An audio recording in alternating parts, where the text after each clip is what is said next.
A little while ago I made this pulsating heart kit, and that was all fine and good, but what I didn't show was when I power it up, it just does that. And of course, as you saw, probably if you saw the previous video, you would have seen that it pulsates around. You have an animation running around these LEDs, and as you can see here, it's not doing that. I didn't show that in the video because the video was getting too long and I had to try to fix it, and I couldn't work out what the problem was. And I replaced all three transistors, I replaced all three capacitors, and I checked all the resistors and they're all okay. And I checked all the solder joints on there, everything's fine on the back, apart from this one bodge wire, which I did because one of the LEDs wasn't working, and my crappy soldering skills at the time meant that I don't know whether you can see that, I actually broke the trace for that particular LED, but that was an easy fix. But I didn't put all that in the video because it was too long. It would have been an hour an hour long, so I fixed it off camera and we ended up with that. But I've done some research on this since then, and I found that if I short out one of these resistors here, and I do it right, I can actually get it to start. Maybe it's that one. There we go. So all I need to do is short across one of these resistors, and by doing that it actually triggers the animation to start, which is weird. But yeah, that's how you trigger the. I don't think that's how you're supposed to. As far as I know, you should just turn it on and it works. But yeah, it does that. And this resistor here, if I do that, yeah, I can actually stop the animation again. I don't know whether this is a glitch, or there's something wrong with this particular kit or whatever. I don't see how, because as I say, well, the LEDs are working properly, we know that. I did test the resistors before I put them in, they're all okay, we know that. All other components have been replaced, we know that. So I don't really know why it's not working, or why it's working in this way, but I thought what I'd do is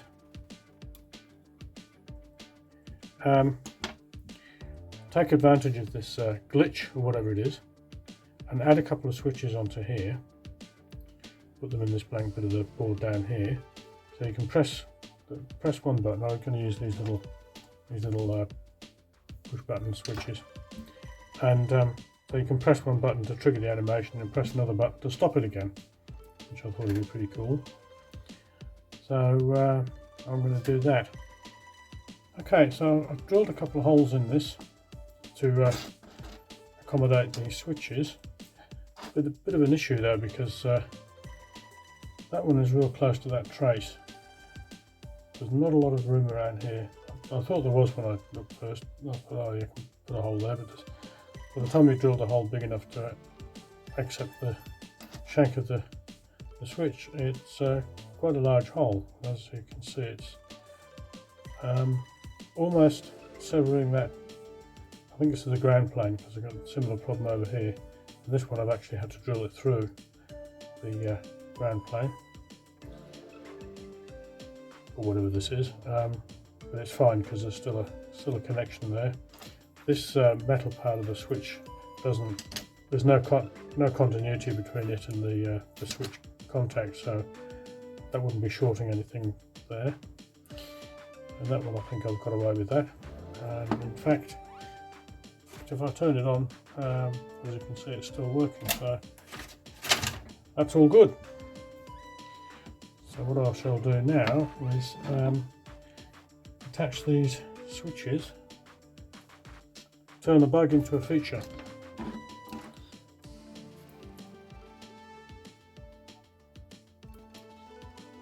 Okay, a bit of a tight fit.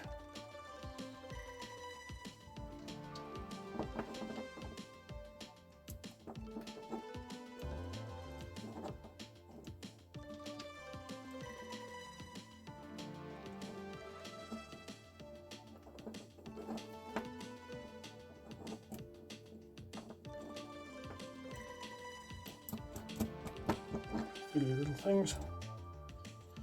Okay, there we go. And the other one.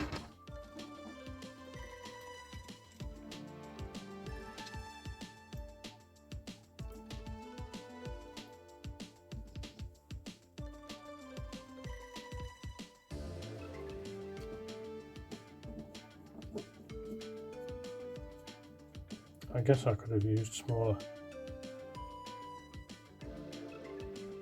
push buttons on these, but these are the only ones I have seen. But that's okay. Yeah, that one's very close to the edge. Well, that's okay. It's just a toy. Right. Get rid of these wires first. Why don't I just sacrifice those rather than taking them off and replacing them with other wires for the sake of a couple of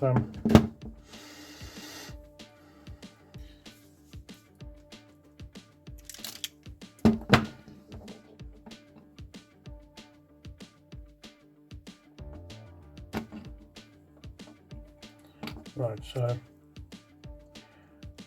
that's the, I'll call that the stop button because it's red, and that should go to this resistor here, or in fact any of the even numbered resistors. So okay,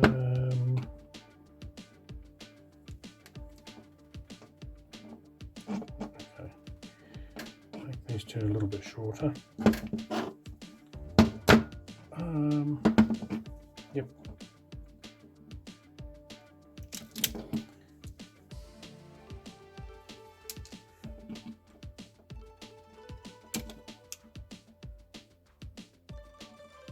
And those are two schools of thought on these wire strippers. Some people swear by these, others swear at them. Some people swear by this type, and others swear at them. So I found these ones are good for small work like this, and these ones work better on big stuff like mains power cables. But that's just me. That's just me.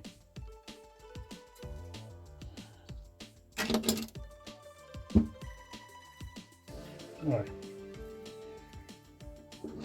This roll of solder I've had for about 30 years. Getting there, nearly run out. But,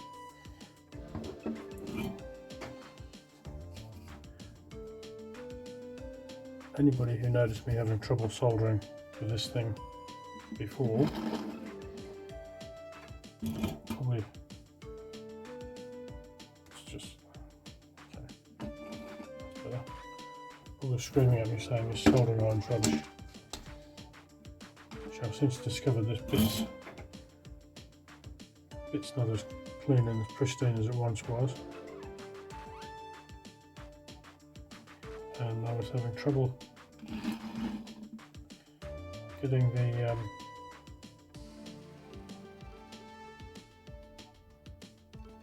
getting the solder to flow because it wasn't sticking to the end. Let's see if I can make this thing focus. Oh, almost. Yeah, I think that's seen better days, hasn't it? Right. Okay.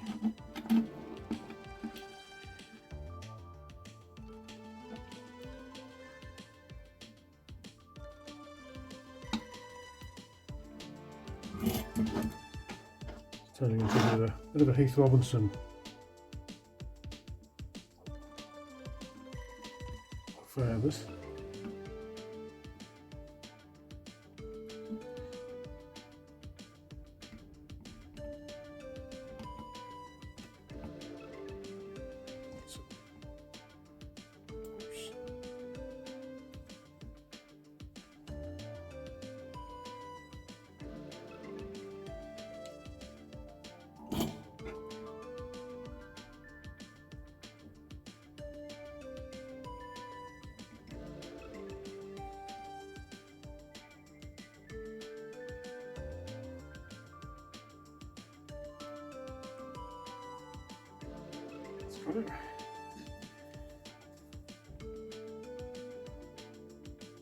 More rubbishy soldering.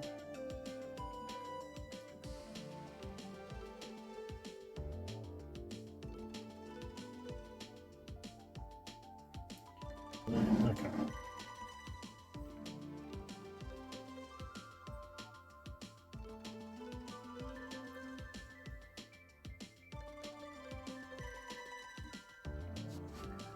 Right, let's see if I can get that through there.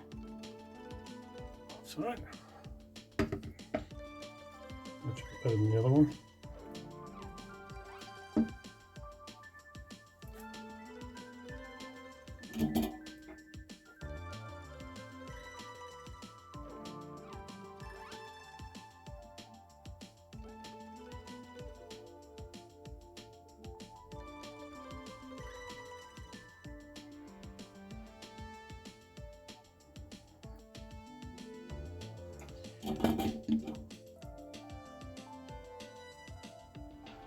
I might just snip that little bit off there.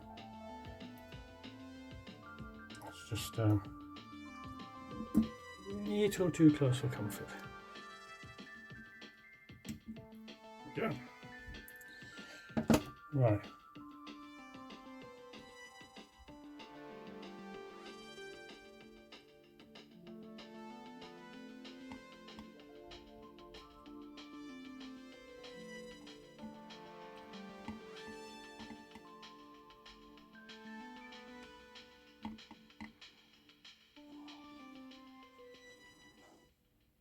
Yeah, not overly confident with that join.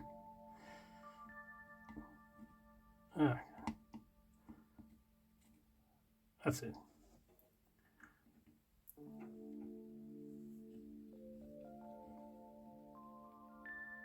Okay.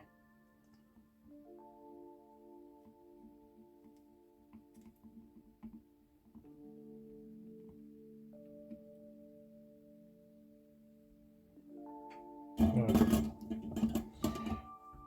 That should be all of the connections in the right place.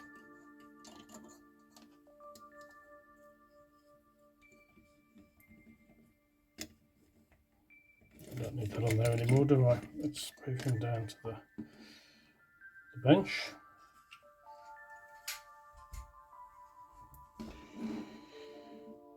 Okay, let's see if it works. Right, so there we are. Animation off, animation on, animation off, animation on. Well, there we go. That's how you turn a bug into a feature. Animation off, animation on. So I hope you enjoyed this little modification. Thanks for watching, and I'll see you next time.